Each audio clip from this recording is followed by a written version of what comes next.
সাংবাদিক বিরুদ্ধে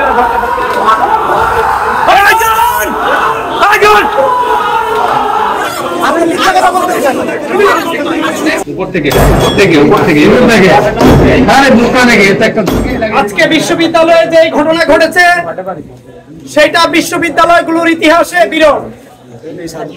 বিশ্ববিদ্যালয়ের মাননীয় উপাচার্য শিক্ষকদের গায়ে আঘাত করে, শিক্ষকদেরকে ধাক্কা দিয়ে, শিক্ষকদেরকে মারধর করে বিশ্ববিদ্যালয়ের উপাচার্য ভিতরে প্রবেশ করেছেন।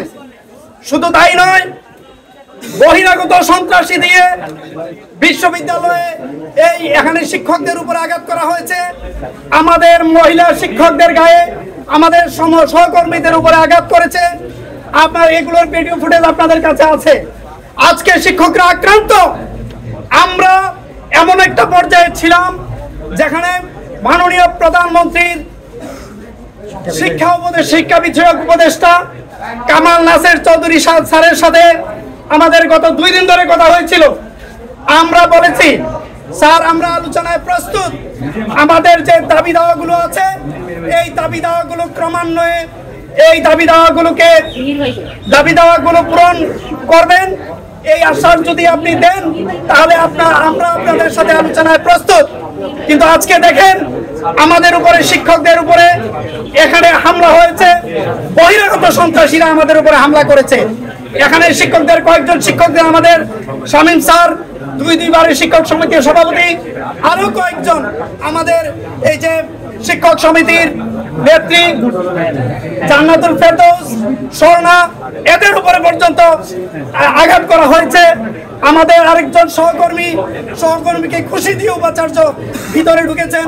তার পদত্যাগ কিভাবে করতে হবে কুমিল্লা বিশ্ববিদ্যালয় শিক্ষক সমিতি সেটা দেখিয়ে দিবে। তখন কালকে কুমিল্লার জেলা প্রশাসক ফোন দিয়েছিলেন শিক্ষক সমিতির সভাপতি মহোদয়কে। তিনি বলেছেন, মাননীয় শিক্ষা উপদেষ্টা, মাননীয় প্রধানমন্ত্রী কনসার্ন, যদি আমরা আজকে তিনি আমাদেরকে জানাবেন আগামী কালকে বা সুবিধাজনক সময় তিনি যখন ডাকবেন আমরা ঢাকা গিয়ে সমাবেশ করব।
এখানে